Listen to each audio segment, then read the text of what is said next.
Hi, welcome to the Industrial Genomics video series. You're here with Wilfy Horig, Cash Juggler Engine TechieNet, and you may have watched my previous video with video series rather with Industrial Genomics.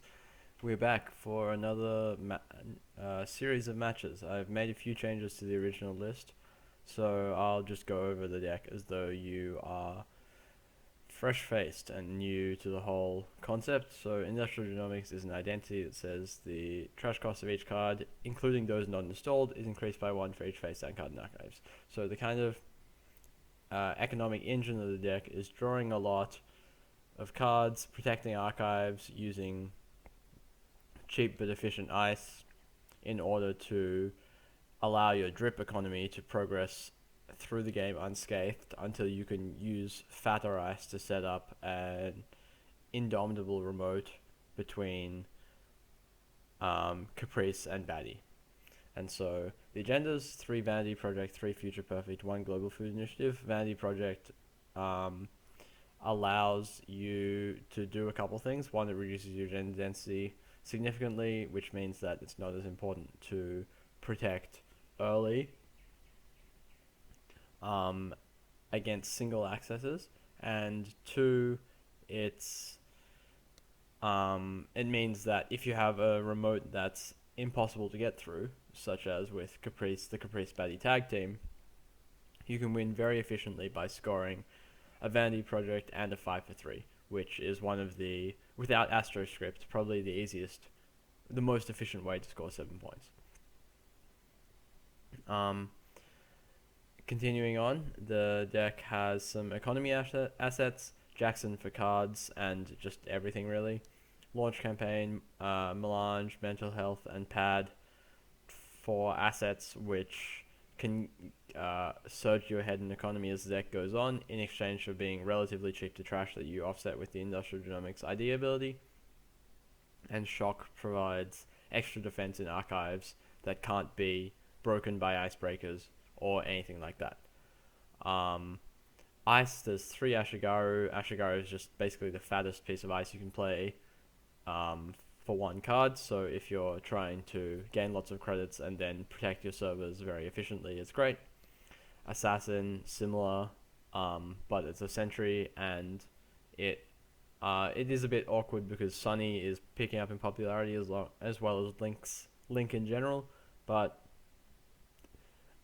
its ability, it's very efficient on essential or remote, just because for 7, even if they can pay as much as they want to get through it, they don't necessarily need a breaker.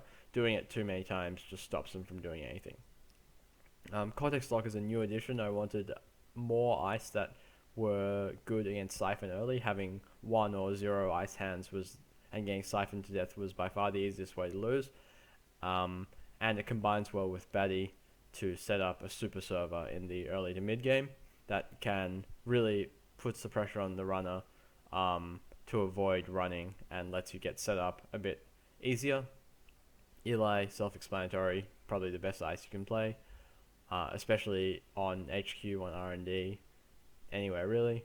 And Susano is basically impossible for some decks to deal with without through ways which don't only deal with it. Like if you're playing against prepaid, they basically need to Atman through it, and it's really hard for Mimic Data Sucker to get through it, or for any sort of rig without FEM to get through it profitably.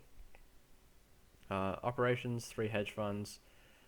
Obvious interns, because you want to draw, your default economy action is to draw a card to build your archives, as well as to find your drip economy and your operation economy. Interns lets you recover Caprice and Batty, which often get discarded or trashed from central servers early, as well as letting you recover agendas that you keep in archives, because they're safer there than HQ.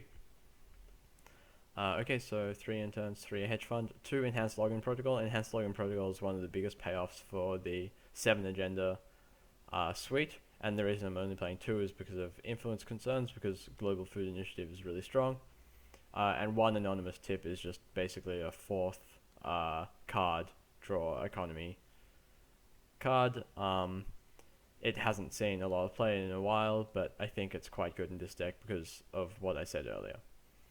3 medical research fundraiser is a new thing. It's basically if you get siphoned, which of course inevitably happens against siphoned criminals, it can be really hard to recover without clicking the credits unnecessarily, and so fundraiser lets you recover even from 0. And while it does give them 3, you don't try and fight them with economy anyway. You only have a couple traces that directly compare your economy with theirs, and mostly you're just trying to get set up as fast as possible and res your big ice, which can often cost a lot of money. And then the 6 defensive upgrades rather, 3 caprice, 3 baddie, round out the suite and let you actually score your agendas. Okay, so I hope you're all excited to see how it goes. Thanks for watching.